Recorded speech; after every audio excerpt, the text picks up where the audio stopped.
Hey, I'm Daniel and welcome to another Slay the Spire video, and today we talk all about Silent. We're gonna discuss her unique ability, her starting cards, her strength and weaknesses and different archetypes and builds, and some crazy synergies that will help you to push towards higher ascensions. And as a quick usual disclaimer for all of my character guides videos, what I'm going to show you is not a definitive way to play this class, but rather to explain you core mechanics so you have better understanding of how this character plays, and ultimately so you have more fun playing it. And well, without further ado, let's dive straight in. Okay, so what we're looking here is Silent. She's one of the 4 characters in Slay the Spire, and even though I would say this game doesn't follow the typical archetypes of classical fantasy games, the best way I can describe her is that she's probably like a rogue type of character. And I would say her main strength is hand management and deck manipulation in general, which is emphasized by her unique ability, which we're gonna talk about in a moment as well, but everything that includes drawing more cards or discarding some bad cards from your hand and shuffling and reshuffling and just having more controls of the cards in your hand. I think Silent really excels at that. I think Silent is also pretty good at survivability, and even though generally I would say offense is probably the best defense, at least in the early game, but that is not always possible to just rely on damage alone, especially once you get to certain bosses and especially on certain high enough ascensions. There is simply no way of just defeating everything in one go. You do need to have some damage mitigation, some ways of staying alive, and I think Silent is really good at that as well. And also I would say Silent is a pretty straightforward and easy to play character. And even though some people argue that Ironclad is probably the easiest character to play, I think his build's a little bit more tricky to pull off sometimes, while Silent, even if you're presented with a bad choices quote unquote of course, it's still relatively easy to pull off decent builds, and just the way she plays in general, kind of her archetypes are pretty obvious, making her a really good choice for beginners, even though there's still definitely some depth and a lot to master in this character. And I would say her main weakness is the lack of early scaling. And scaling is the term I'll be using pretty a lot actually, not only in this particular video, but probably in my other future character guides as well. And by scaling, I mean some effects that allow you to multiply your damage. Now just add +1 damage or +2 damage whenever you upgrade a card, but deal damage tenfold of that. And in order to do that, you need some kind of multipliers to scale up your damage. And obviously every class has some sort of scaling, including Silent of course, but I would say out of the all 4 characters, she is a little bit tricky when it comes to doing that, especially in the early game. So that's kind of my general pros and cons, if you will, over this class. Now let's take a look at her unique ability, which says at the start of combat, draw 2 cards. And this is pretty self-explanatory. Instead of drawing 5 cards as you usually do, you draw 7 cards instead, so 2 extra cards, but only for the very first round, only at the start of combat. Now I will try not to compare this to the video game too much in case you have not played the source material of Slay the Spire, but in case you have played, I just want you to explain a little bit of the main difference between this ability in the video version and here in the board game, which is in the fact that here in the board game there is no hand limit. Because there are some other effects that allow you to draw more cards, and if you stack too much of them, maybe in the video version of the game, sometimes this unique ability could be not as effective since your hand would be limited. But again, here in the board game you have no limit to your hand size, which means the value of this unique ability, I would say, is even higher here, which is fantastic. And because at the start of combat you draw 7 cards instead of 5. Her starting deck also looks a little bit different compared to other characters, so let's take a look at that. Here in her starting deck we have 5 strikes, 1, 2, 3, 4, 5. We have 5 defense, 1, 2, 3, 4, 5, and also 2 unique cards, Survivor and Neutralize. And let me maybe place this just a little bit higher so we could see everything here on screen. So we have 5 strikes, 5 defense, and 2 unique cards, Survivor and Neutralize. So as you can see, that is not quite a typical amount of cards we have. We have 1 additional strike and 1 additional defense compared to some other classes, and overall I would say even her starting deck is a little bit skewed towards more defensive playstyle, as you can see this. Survivor gives 2 block, which is fantastic, and also Neutralize, it's a 0 cost card for 1 damage and also for 1 weakness, which again helps with survivability as well. And also I would say out of all this entire toolkit of the starting deck, both of her unique cards, Neutralize and Survivor, Survivor are fantastic all the way until the end game, because not only weakness is very helpful against some multi-strike bosses or elites, it's also a zero-cost card, so we're always happy to play it, and there are some synergies with zero-cost cards, which we're going to talk about very soon as well. And Survivor, for just 1 energy, gaining 2 block and discarding a card. Both of these effects are really good, so I quite like the overall value of this card. And in general, I would say on Silent, pretty much all defensive cards, all block cards are probably a little bit better compared to all other classes, all other characters, simply because of one of her power, which we're gonna again look a little bit later in this video. All other strikes, on the other hand, is probably the very first thing I would remove, and that's what I actually do as soon as I have a chance. Simply because we have so many of them and we don't have an easy way of scaling the damage of those strikes. These are definitely the very first candidates for removal. But now let's talk about 2 main archetypes or 2 main unique mechanics of this particular character that you won't see on any other class. So let me remove all these starting cards aside for now, and instead let's talk about Shivs and Poison. So Shivs and Poison are the 2 main mechanics unique to this character, and as you can see they are even printed on this character board, and it says that Shivs deals 1 damage as a separate attack, and from Poison at the end of turn you lose 1 HP. And keep in mind, of course, it's not this character, it's not your Silent loses HP at the end of turn, it just explained here on the board here specifically what this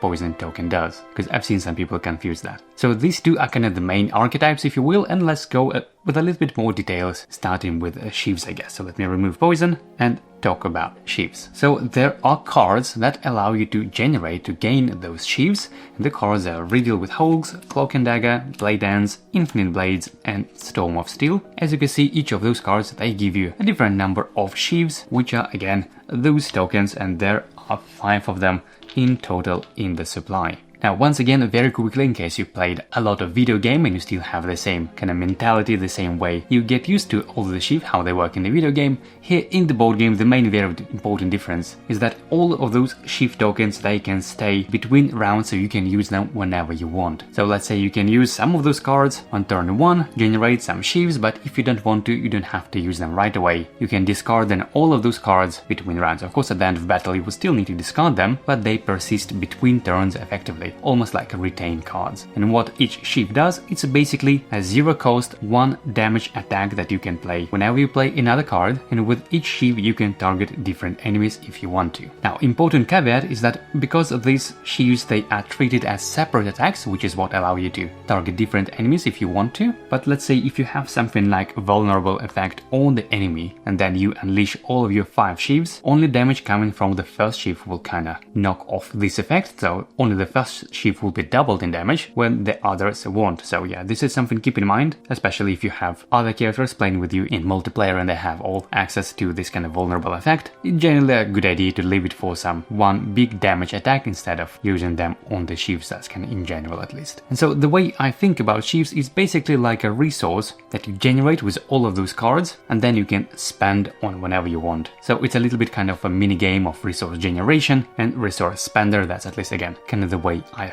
oftentimes think about Shivs. And when it comes to deck building and when it comes to going for the Shiv build, what's the main trap, the main temptation of mentally committing to a Shiv build as soon as you see some of those Shiv cards? For example, you might say, hey, I've got a blade, infinite blade, so that means I'm going for a Shiv build for sure. And you kind of mentally committing to a Shiv build as soon as you see some of those cards, which again is a trap. It is a temptation to do that, but yeah, it is a trap. Because the truth is, even though Shivs are amazing, they're very flexible, the way how you can target different enemies, on how you can use them on different turns and then plan bigger attacks with them, so all that is fantastic, but on the damage alone this probably won't be enough, at least not quite on their own.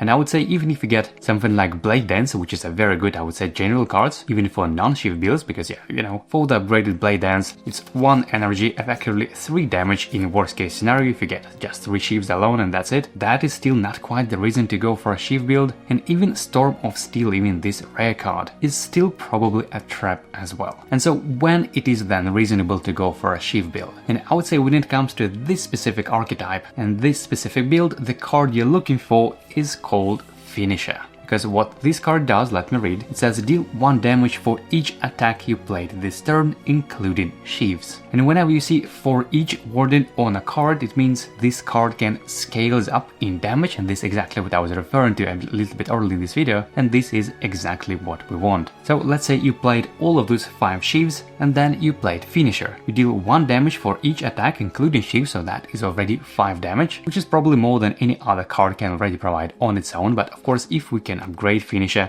and this is probably one of the very first candidates for upgrade if you manage to get Finisher, here it already does, deals 2 damage for each other attack you played. So now all of a sudden all the same 5 Shivs, which of course would deal 1 damage each, so that is 5 damage in total just from those Shivs. But then when you play Finisher, then that is another 10 damage on top of it, because on the upgraded side it deals 2 damage for each of the Shiv played. And because this Finisher still treats as a single attack, even though it is effectively a multi-hit attack, you can effectively double its damage if you apply a vulnerable effect with, for example, something like Terror or a Potion, or if you play with other characters that have the same effect. So now all of a sudden we're talking about, again, the same 5 damage from Shivs, 1 from each Shiv, plus 10 more damage from Finisher, which can then be doubled by Vulnerable, so that is 25 damage already, and that is pretty much scaling in action. But of course there are many other ways of dealing way more damage with this build, so let's see what other cards can enhance this even further. And probably the first card I was looking for after getting Finisher is Doppelganger.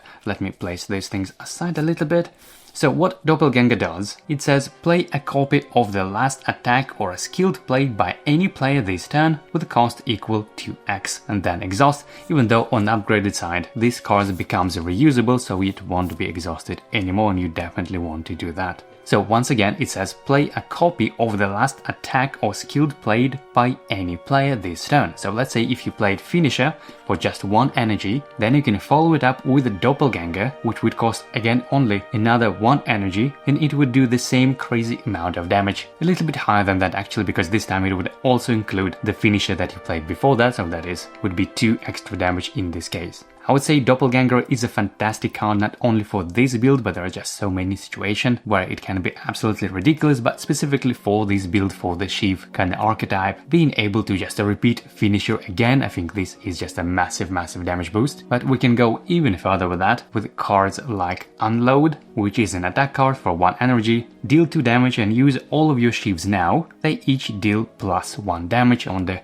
upgraded side. It will deal plus 2 damage for each Shiv, so that is a pretty decent damage boost for this build. So let's say if playing all of those 5 Shivs normally would be just 5 damage, 5 individual attacks, but with Unload you would deal 2 damage from the card itself, plus each of those Shivs would be dealing plus 2 damage each, so 3 damage times 5, that is another 15 damage on top. And very conveniently, each of those cards, they effectively cost just 1 energy, so ideally you would want probably to stack up all of those Shivs, maybe on a turn before that, generate some of them maybe using Blade Dance, or maybe with Cloak and Dagger. There are plenty of ways of generating Shivs, and just pile them up, keep them like that, but then unload them all together, and again very conveniently it would cost only 3 energy to play those 3 cards. And obviously if you have Terror on top of that, maybe if you have a Potion of Vulnerability, or if you have another party member that can apply this effect, that is amazing. But even without that, even let's say without Terror, without Vulnerable aside, we're already talking about 17 damage from Unload, because it deals 2 damage plus 3 for each Shiv, so 2 plus 15, that is 17. Then you can play Finisher, and that would be 2 times 6, so that is another 12 damage, because this Unload card counts itself plus each of the Shivs. And then of course you can repeat Doppelganger, you can play Doppelganger to repeat Finisher, which would deal another 14 damage on top of that. And of course I should have mentioned that even though Shivs are limited to only 5 tokens that you can have at once, if you have another ways of playing, of gaining some Shivs at hand, for example if you have Blade Dance, you can still play this card with the only caveat that all the Shivs you already have, they would kind of fire off immediately, so you would deal 3 damage with those Shivs, basically like 3 separate attacks, and then you would immediately gain 3 more from Blade Dance, which is a very important caveat, because yes, your pool of saved Shiv is limited to 5, but you can still play more, so no Shivs is wasted effectively. And that of course means that if you have more energy, you can play multiple Blade Dances or multiple cards and multiple ways of generating more Shivs throughout the turn. And let's say you are already at 5 Shivs, Then you play in Blade Dance for 1 energy, so you're kind of firing off those 3 Shivs, then immediately gain them back. But all those Shivs that are kind of just fired off automatically, they would still count as a multiplier for finisher, because it still counts as the attack you played this turn, including Shivs. And this is exactly why finisher is such a big card for this build, because it scales with a number of attacks, including Shivs, and there are many ways of playing a lot of them and dealing more damage from each Shiv. So let's talk about that. Because so far, each of our Shivs deals only 1 damage with the exception of Unload. It's only when you play this specific card each Shivs more damage, but otherwise each of them is a 1/0 cost attack. But we can increase that thanks to card like Accuracy, for example. Now all of a sudden your Shivs deal +1 damage, and it is a power, so it stays in play. And by the way, on the upgraded side, it's a 0 cost card, so it is a fantastic way. And I would say it's pretty rare that you gain so much value out of the power that you're playing this turn, because quite often powers are kind of delayed in effect. You spend some energy, you're losing some momentum on the turn that you play a power, but only in the subsequent turns you will kind of gain some value. But with Accuracy, you can play it for just 0 energy, effectively for free, and now all of your Shivs, including Shivs you already piled up in your supply here, under your character board, and all the new Shivs you would gain from Blade Dance or what other cards, they would each deal +1 damage, which is fantastic. And then of course we have cards like a Slice, for example, which deals just 1 damage +1 damage if you have a Shiv, and with this build you pretty much always will have a Shiv. So it doesn't seem like that much, but because it costs again 0 energy, it is another multiplier to feed our finisher, because it also can count as another card you play this turn, as another attack to boost our damage from finisher, so it all plays nicely together. But of course there are still a lot of ways we can scale up this damage even higher. And probably the main way how you can do this is by gaining some strength buffs like that. Even though, just as I said in the beginning of the video, one of the weaknesses of Silent is that she doesn't have any cards that will allow you to gain those juicy strength buffs that would add +1 damage to each of those attacks, and this will count as another multiplier for finisher. There are still some ways of she can gain that. First, if you play with other characters, and if they happen to have some buffs that will allow them to gain this strength buff, let's have a look at our doppelganger again, because it says that you can play a copy of the last attack or skill played by any player this turn with a cost equal to X. And so, for example, if Ironclad plays Limit Break, which allows to double your strength, you can copy the same effect by doppelganger. And of course, even though you would need to have some strength in the first place, but there are ways of getting that we're gonna talk about in a moment for different relics. But even on the very basic way, you can have something like Flex Potion, for example. It's a very common potion. I believe there are 2 of them in the supply, so we're gonna see them naturally quite often. It's pretty cheap potion as well. And so the idea is, for example, you play this Flex Potion, you gain a strength, then your fellow party member Ironclad plays Limit Break, which doubles his strength, but then you follow it up with Doppelganger, which plays effectively the same card, doubles your strength, so you would gain 2 now. And even though you would lose 1 at the end of round from Flex, the other one that you doubled, it would stay with you permanently. So that is one of the ways you can do that. Of course, if Watcher has Wish, especially on the upgraded side, you can gain up to 2 energy, up to 2 strength, which is obviously amazing. And even though it's a very expensive card, it costs 3 energy, which means your doppelganger would also cost 3 energy. So you know, it's very likely that if you play those cards, you won't be able to deal pretty much any damage or gain any block this turn, of course depending on how much energy you have, but this is just another way of gaining a lot of strength, and those buffs on Silent do absolutely magical damage. Because again, specifically for finisher, because why this card is so amazing, because not only it scales with the number of attack cards you play this turn, including Shivs of course, but this damage itself, the multiplier, also scales with strength. So for example, if you have just a single 1 strength, not only all of those cards will deal +1 extra damage, but even here on finisher you would deal 3 damage instead of 2 for each other cards you play. So it's like kind of double fold multiplication, if you will. Each card you play deals more damage, but then finisher itself adds another multiplier to all of those cards you play. So there, strength on Silent is very strong, which is probably one of the reasons that she doesn't have any cards that would kind of give her strength as easily as on other characters. And speaking of other characters, of course, for defect we have Reprogram, same thing, gain 1 strength, remove all orbs. You don't have orbs in the first place, so you're not affected by this effect at all. So just copy Doppelganger, and that is another free strength buff for you for the remaining over the combat, which is amazing. But this is of course all good, but obviously it does require you to play with other characters, and so they would have those cards, and so you would have Doppelganger. So So all the stars need to align in order for you to gain strength this way, but definitely something to keep in mind when playing in multiplayer. That could be a lot of fun. But what do you do if you don't play in multiplayer, if you play just as a single silent, as a single player? How do you get some strength buff consistently? And here, relics definitely will help, starting with the voodoo doll, or do doll I would say, which says gain strength when you draw a curse.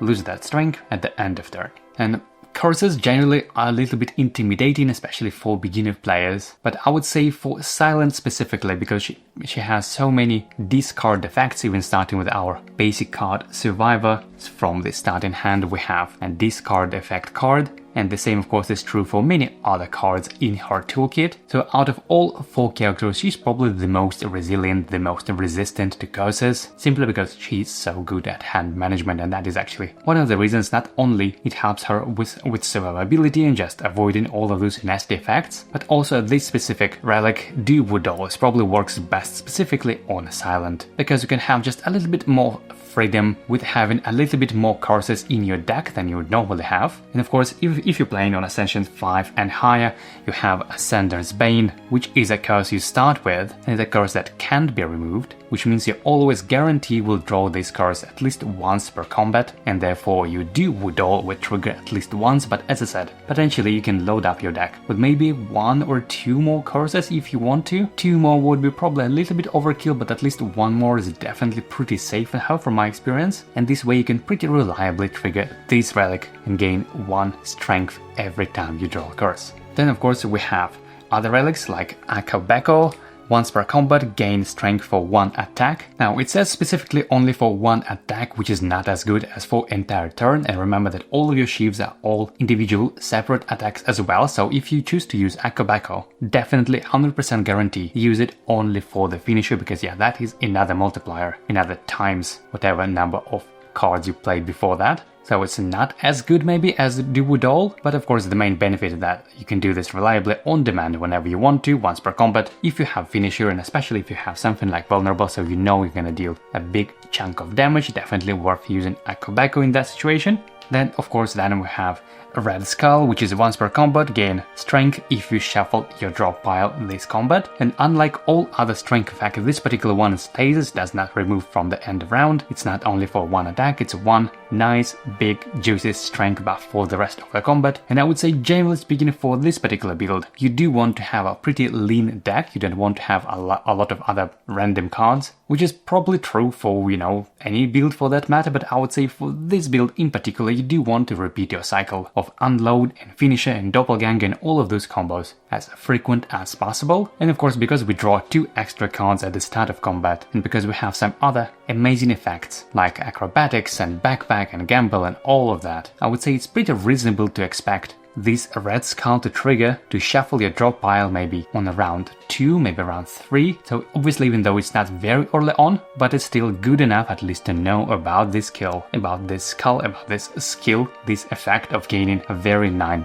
permanent strength buff, which is so needed for Silent. But if that effect is too delayed for you, too late for you, maybe if your deck is too thick so you cannot reliably gain strength from this Red Skull on turn 3, then definitely consider gaining Mutagen or Mutagen, whatever you pronounce this thing, which is on the other spectrum of the timing. It says you gain 1 strength at the start of combat, but then lose it at the end of turn. So it's not a permanent strength, but it's a nice way of increasing the power level of your turn 1, dealing more burst of damage, and sometimes this can make a huge difference for your opener. So yeah, definitely don't sleep on this relic. And then of course we have Vajra or Vajra, whatever you pronounce this thing. When you roll 2 on your die, again gain strength, lose it at the end of turn, same thing, kinda as Voodoo Doll, kinda as Mutagen, kinda as Flex Potion, kinda same overall mechanic. And even though you might think that it is too random, it's not very reliable to gain that strength, and you might be right, because it's only when you roll specifically on 2, which is, you know, 1 out of 6 chances, which is roughly 16%, but you can increase the likelihood of gaining that specific result and triggering Vajra or Vajra as frequent as possibly can by gaining another relic, this Codex, which is an amazing relic not only because you can draw another card if you roll 2,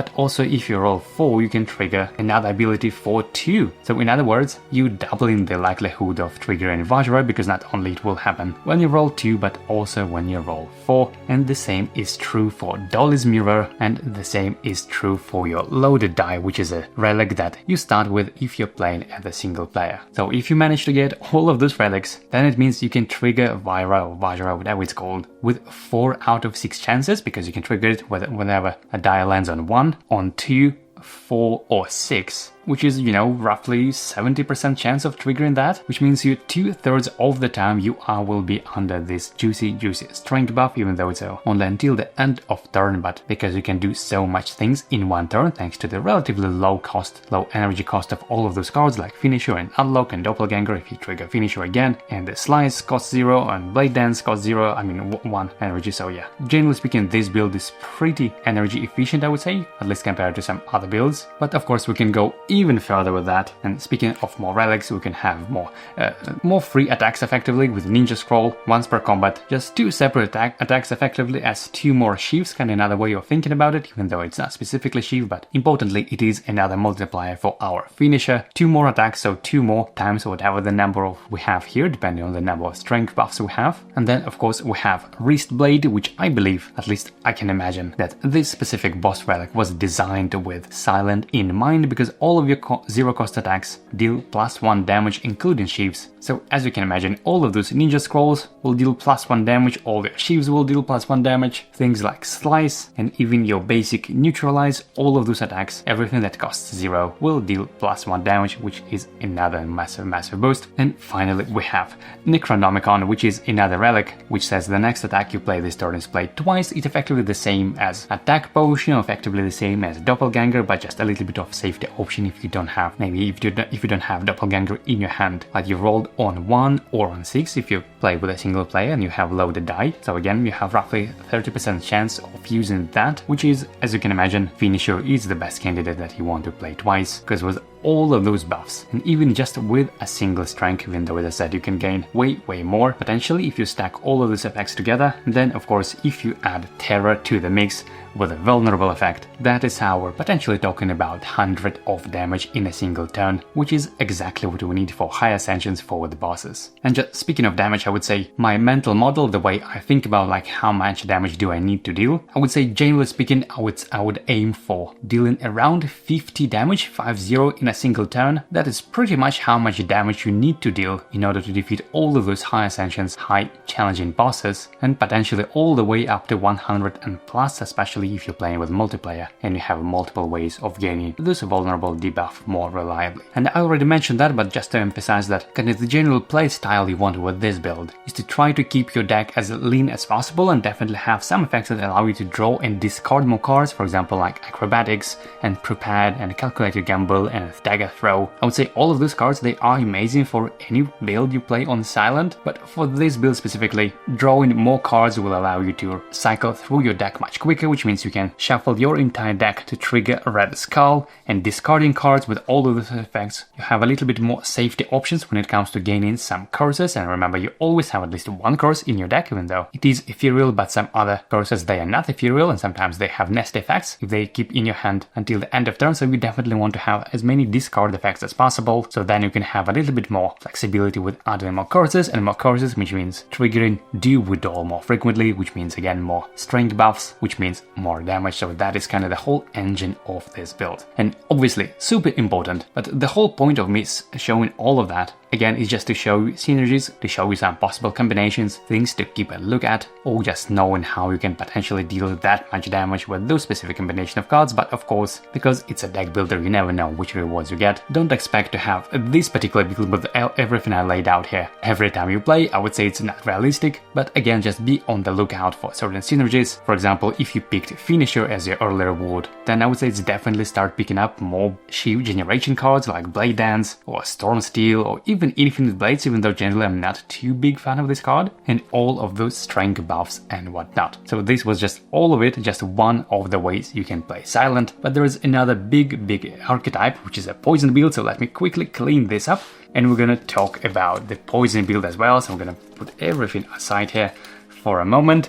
all of those relics, we're not gonna need them for another build. This is why it's so important to know kind of which archetype you're going for, because they are very, very different. They scale very differently, they require different things. Even all of those relics, they can help slightly in different builds, but not something you would actively seek. So I'm gonna place everything aside, and now let's talk about poison.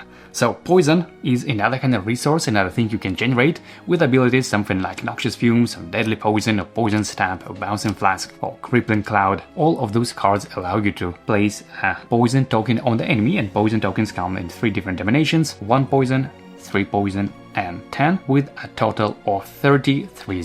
That is how much poison tokens in the supply, and therefore that is the maximum poison that can be applied to any enemies collectively. So let's say you play Deadly Poison, you apply 1 poison token to an enemy, and what happens next? First of all, this effect triggers at the end of turn, which is the phase after all these players but before the enemy turn. And this is obviously important because you can apply poison, nothing happens just yet, but once you're done with all of your actions, you're out of energy, you can't play anymore. It is the end of your turn, and then poison kicks in and the enemy loses 1 HP per poison token. And keep in mind that losing HP is not the same as damage, with important difference that it bypasses all the blocks, so block cannot prevent losing HP, which is obviously amazing, but also poison is not damage. And therefore things like we've talked about, all of these juicy strength buffs, they do pretty much nothing for the poison build, because you cannot scale poison this way, and also vulnerable effect also doesn't work on poison, you cannot double the damage with those things.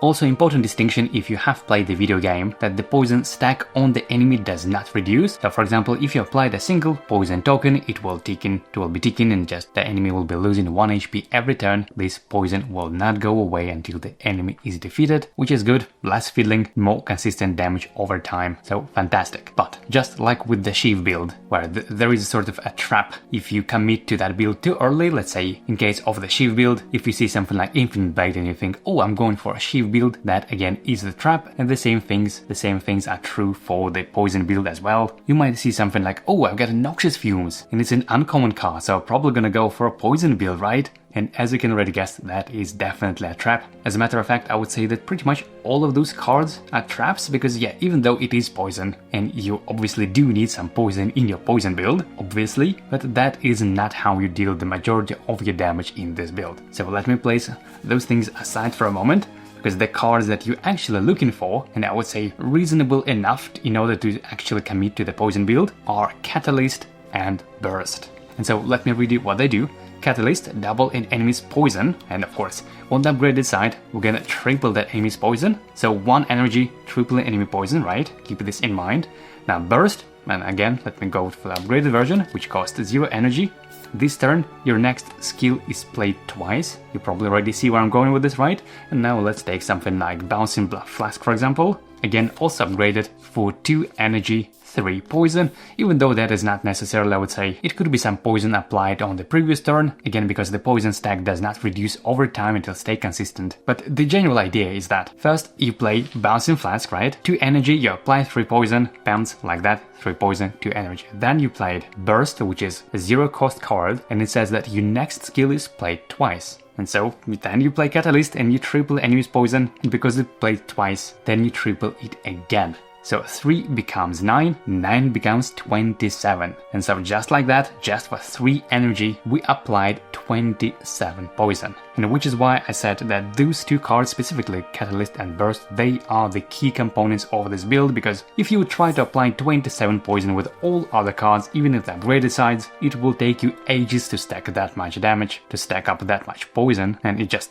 unreliable, unreasonable, I would say, to even expect that, but of course, with Catalyst and Burst, you can totally do that. Now, 27 passive damage effectively that just happens on its own, it's damage over time that you can apply for just 3 energy, and the enemy, especially the boss, will continue taking those 27 damage, or rather losing 27 health, because again, it's a clear, very important distinction that poison is not technically damage, which is why it's ignored on the block, it doesn't affect by strength, vulnerability and all of that, so, but we're still talking about 27 damage effectively, which sounds amazing, but it's still not quite enough for the very, very late game, especially for higher ascensions when you have tougher bosses and they have tons of HP. And so what do you want for that is the card called Choke, because it deals 3 damage plus 1 damage for each weaken or poison token on the target. And so remember that all of your poison is capped at 30. You cannot apply more poison than 30 tokens, and if, for example, you played all of this combo of Bouncing Flask, Burst, Catalyst, you apply 27 poison, then all your remaining poison cards, for example, like Noxious Fumes or just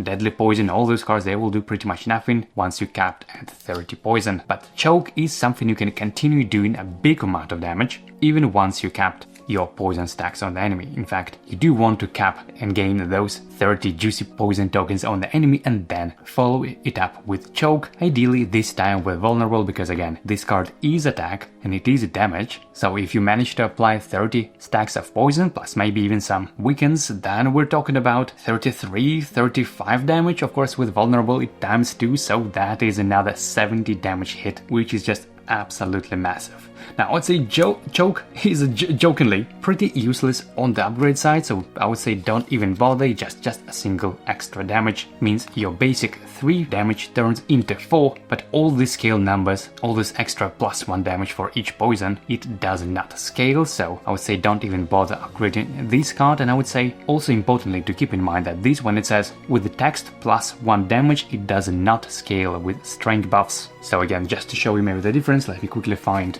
the finisher I was talking about earlier.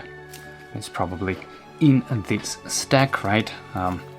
Let me show you. Yep, it says deal 2 damage. As you can see, there is a sword icon, which means it's a hit. And those type of hits, they are scale with the strength buffs. But when it says, like here in Choke with text, you deal just +1 damage for each of those things, then this effect does not scale with strength. So this is why I said the set of relics that you want for those builds are so different. This is why it's important to know kind of which general archetype you're going for, either build with Shiv or either build with Poison, even though of course there is some kind of interconnection between the two, namely with the card called Envenom, which allows you to apply poison from your attacks including Shivs. So this can be a nice kind of middle ground between the builds, but generally speaking you still want to have either finisher for your Shiv build or either Catalyst, Burst and Choke for this kind of variation of the build.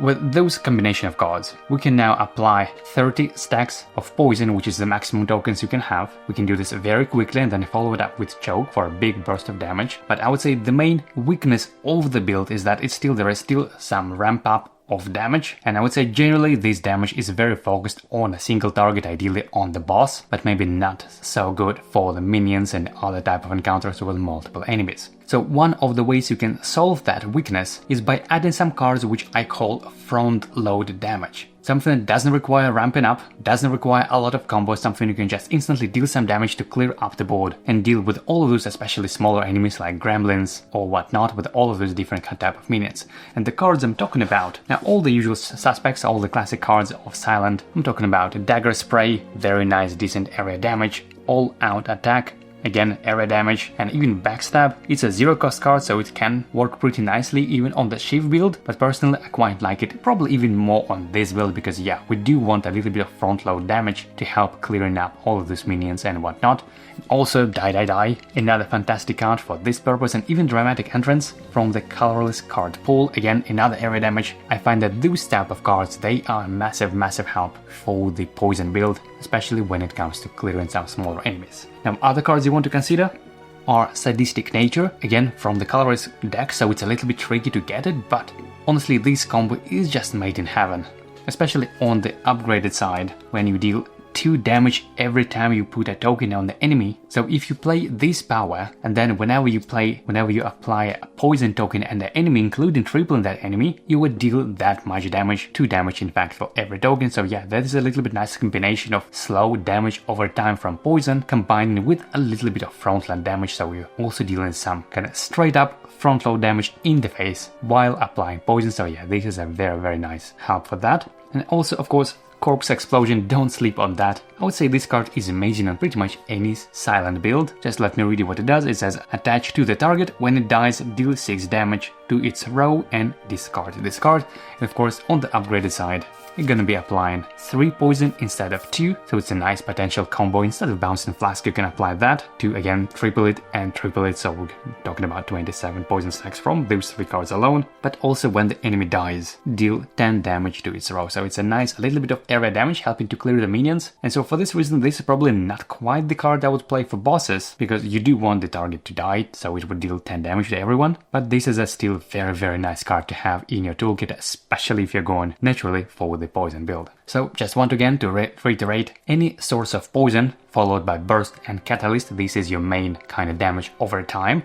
Choke is your main burst of damage that ideally you would like to repeat as often as you can to deal huge damage. And all of those cards, they help you to play all of those cards more safely, to clear up the area, to remove immediate threat from minions and all of those little pesky guys and gremlins. But there is still one pretty big weakness of this build, is that it so heavily relies on combo and the sequencing of certain cards. For example, what if you draw Catalyst on your very first hand, on the very first turn, but you have any poison cards at all? So that would be quite a waste, because this card will go to the discard pile and you would need to wait until the full cycle before you reshuffle the deck before you can see it again. To solve that issue, you definitely want to have a card called Well-Laid Plans. It's a power for the upgraded side. It allows you to retain up to 2 cards, and this is exactly what allows you to combo all of your cards and time them so well. Obviously you would need to draw this card in the first place, but if you are going for the poison build, I would say this is a must-have pretty much. This way, for example, or if on the very first hand you draw Catalyst and Choke, but these cards, they would do pretty much nothing on their own. It's definitely not something you would want to play on turn 1, unless of course you have a bunch of energy and all other cards already in your hand as well, but generally this is something you would probably play on turns 2, maybe in turn 3, depending of course if you have some minions and whatnot. And so with Well-Laid Plans, you can retain those cards, which means you would keep them in your hand while discarding the rest and drawing more on the next turn, and this way you can time things much more precisely. So yeah, definitely amazing card, even though I would say it's pretty good on the Shiv build as well, specifically to time Terror, to apply Vulnerable whenever you need to do whenever you plan to do a big burst of damage with a finisher. But between these two, I would say for the poison build it's definitely much more important. And speaking of retained cards, we have a pretty similar effect from like this power, Well-Laid Plans. So we have a relic called Runic Pyramid that does pretty much the same thing, but kinda not as strong obviously. Only once per combat, but you can retain any number of cards. So this is like a little bit of a backup option. Maybe let's say if you draw all of those cards on a very first turn, but you don't have Well-Laid Plans and you have a lot of minions that you need to deal with, so you would want to play some front load damage first, and obviously you don't want to discard those cards. And in those moments like that, I would say that Runic Pyramid is an absolute lifesaver. Definitely don't sleep on this relic, even though it's pretty expensive. Its basic cost is 6 if you find it on the store, but I think it's definitely worth buying it if you're going for this build. Also, energy is a little bit concerned with this build as well, because some cards, they're a little bit more expensive. I mean, Choke costs 2 energy, Corpse Explosion, Bouncing Flasks, they are cost 2 energy, and Crippling Cloud, even though generally I'm not too big of a fan of this card, but if you have Sadistic Nature, then this becomes a pretty nice area damage as well. So all of those cards, as you can see, they are pretty expensive, not something you can just easily play with the 0 cost cards like in the Shiv build. So I would say any relics, any effects that gives you more energy is quite a big deal for this build. So of course we're talking about things like Mummified Hand, that once per combat whenever you play a power you gain 2 energy, so we do want to play a couple of powers, not only Sadistic Nature and Well-Laid Plans, but also some other defensive powers I'm going to talk about in a moment. And then of course we have Lantern and all the boss relics that give you energy. I would say for this specific build, this build is very energy hungry, so the more energy you have, the better. Obviously, it is naturally true for many other builds, but I would say for this one, from Silent, this in particular. And so that is pretty much how this build works. You're first trying to deal with any immediate threats that you have, minions or whatnot, with all of this front load damage. Then you try to stack as much poison on the big boss or on the elite as quick as you can, and Catalyst and Burst are definitely the combo to do that. And then you repeat Choke as often as you reasonably can, dealing a big burst of damage and ideally combining it with Vulnerable for a nice juicy 70 plus damage. And in the meantime, while all this damage over time kinda ticking, all this passive poison does its job, you just try to stay alive. And speaking of trying to stay alive, so we cover kinda 2 main damage dealing archetypes, right, with poison and Shiv, but now let's let's talk a little bit on how Silent can stay alive, and luckily there are a lot of ways of doing that. As I mentioned in the beginning, she's pretty defensive focused, she's pretty easy to survive relatively to some other classes, so let me clean this up and let's talk a little bit about survivability and generally how to stay alive in both of those builds. So let me clean it up, we don't need poison, and let's talk a little bit about some of the defensive toolkits that she has. And first of all, we have Footwork, which is a power that each block on your attack and skills gets +1 block. And this is the reason why I said that even her starting blocks, all of those basic defense cards, they probably can work reasonably well even until the end game, as long as you have this Footwork. For example, even on the very basic Survivor, which is, I believe, yep, this one. So you gain 2 block by default, but if you upgrade this card, you're gonna have 3, and then if you have your Footwork, your power in play, then you're gonna have 4 block or just 1 energy. I think this just value is amazing, and of course the same is true for all other block cards as well. For example, a card like Dodge and Roll, for 1 energy you gain 2 blocks, which are separate, and of course if you upgrade it, you can have up to 3 blocks. But with Footwork, because again specifically the way the text is worded, it says that each block on your attack and skill cards, and because these are 3 separate blocks, means they each get +1, so this card alone can give you 6 block, which is ridiculous. Honestly, it's amazing. Not only that, but you can also help your party members a little bit, because you can place each of them to any place. So yeah, these 2 cards alone are huge for survivability, but of course there is more, because for the token build, for the poison build, we have Distraction. Once per turn, when you put a token on an enemy, gain 2 defense. And being honest, those 2 defense, it's not that much, it's not something that will help you to survive some strongest bosses' attacks, but it's often enough to mitigate at least a little bit of damage from maybe minions that you haven't finished off on your turn. So yeah, just because you playing and applying all those tokens are so frequently, I would say this is almost like a passive to block pretty much every turn. Just keep in mind that because it is a power, it doesn't scale with Footwork, because again, it says that only blocks on your attacks and skills gets +1. This one is not a skill, it's not an attack, so this one is stay only 2, but it's still pretty decent. And for the Shiv build, I would say the card you're looking for is After Image. Again, it's another power. Whenever a card effect makes you discard 1 or more cards, gain 1 block. And again, even though this block doesn't scale from Footwork, again, because it's not a skill, it's not an attack, but unlike Distraction, it is not capped at once per turn, so you can use this as many times as you can. And with the Shiv build specifically, because we have so many discard effects, I would say it's pretty reasonable to expect 2, sometimes even 3 block just from this card alone, again, which kind of happens passively, and especially if you upgrade it, it becomes a 0 cost power, which is amazing, and it again comes kind of in line with the general theme, especially for the Shiv build, which is more generally cost efficient. You draw in more cards, you discard more cards, you shuffle your decks more quicker, again because of all this curses and Red Skull and all of that, and this card synergizes with, well, just exceptionally well. And the same is true for this little card called Blur. It gives you 2 block +1 if you discarded a card this turn, and of course on the upgraded side it gives you even more, so 3 +1, and of course, because it's a skill, it does scale with Footwork and of course with Alter Image or After Image, so yeah, this is a nice little synergy here as well. And then we have Piercing Wail, which is just 1 block, which is not that much, but because it's an area weakness, this is a very valuable against some multi-hit enemies, especially certain elites or certain bosses, maybe when you have some minions and the boss, again because it's a multi-target, it's an area damage, so it means you can affect your entire row and the boss. This sometimes can be a lifesaver in certain encounters, but of course the ultimate saver, and you probably already know what I'm talking about, is Wrath Form, and especially on its upgraded side. And let me read what it does, and it says, you can't lose more than 1 HP per round. Start of turn, place 1 cube, then exhaust if there are 3 cubes. So effectively the moment you play this card, and again it's a power, and yes, it's very expensive, it costs 3 energy, so you cannot play anything else really if you play that card, but you cannot lose more than 1 HP per round, even from multi-hit attacks, even if you have vulnerable or other things. You still cannot lose more than 1, and that is the ultimate answer against some of the high-end bosses. And of course I'm talking about hard on the round 2, which deals 10 damage, which is effectively your entire health. It's guaranteed one shot unless you have a way of preventing that much damage, and this card can absolutely solve that. And again, if you have been playing the video game, you know that this card is very penalizing in the video game, because you start losing your dexterity, which means all your defensive cards, all your blocks, they gain -1 block on every play. But here in the board game there is no debuff of any sort, so I would say it is much stronger here as well. It's not something you want in the early game. It's too expensive and you just don't need to prevent that much damage, and you still lose one, so it's not like complete immunity. But for the Act 3, for the Act 4, for the Heart, this is an absolutely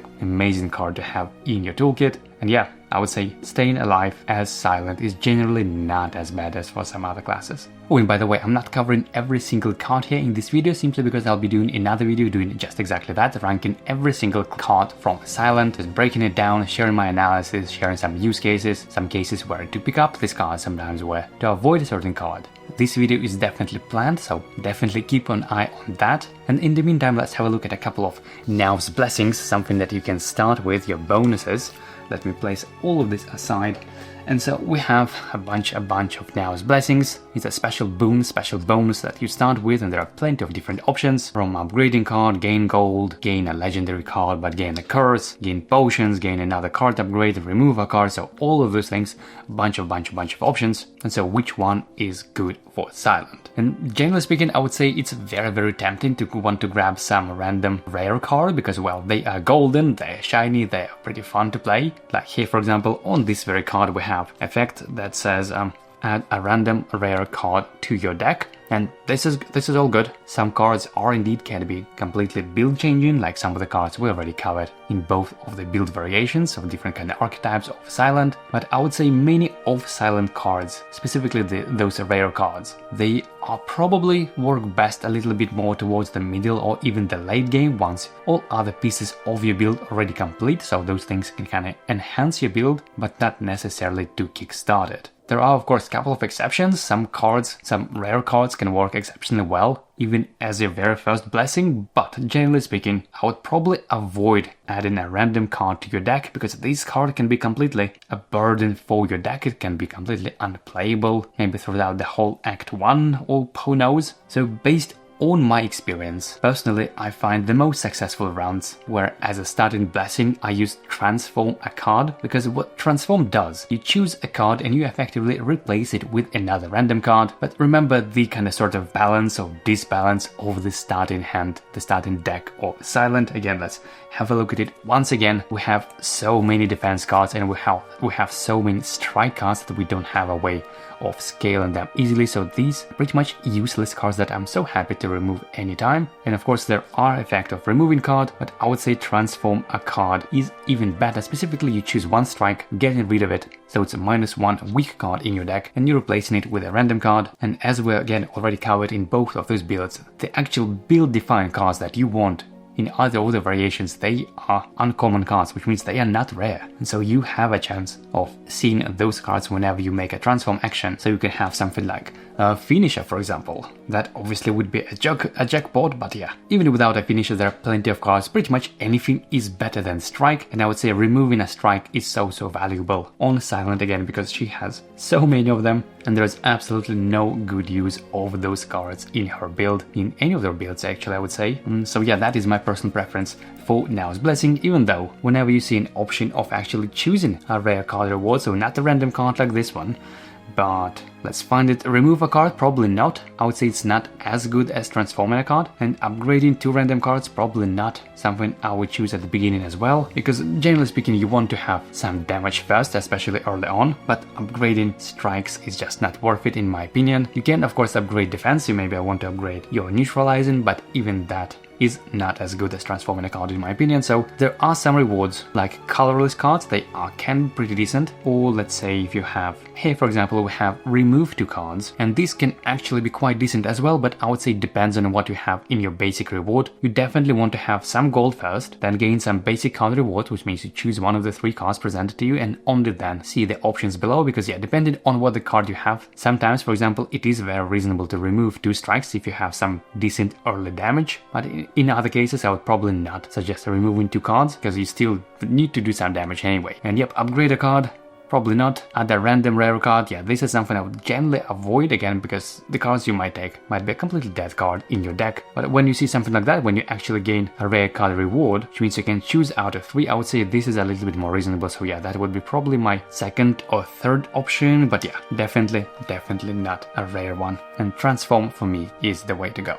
So I guess we covered pretty much everything when it comes to the basics of playing Silent, her general archetypes, general kind of build synergies, her unique abilities, and how you kind of want to approach these two different builds and how do you want to scale those builds. I hope that was somewhat useful, and of course, as I mentioned, I'll be making a separate tier list video ranking every single card of Silent, and of course the same is true for all other classes as well, for other characters. So more character guides, more tier lists to follow, definitely keep an eye on those. And in the meantime, I already have a tier list video ranking every boss relic and every potion, which are definitely very strong as well, so definitely keep an eye on that and watch those videos if you haven't already. And in any case, as always, thank you very much for watching, and I'll see you in the next video.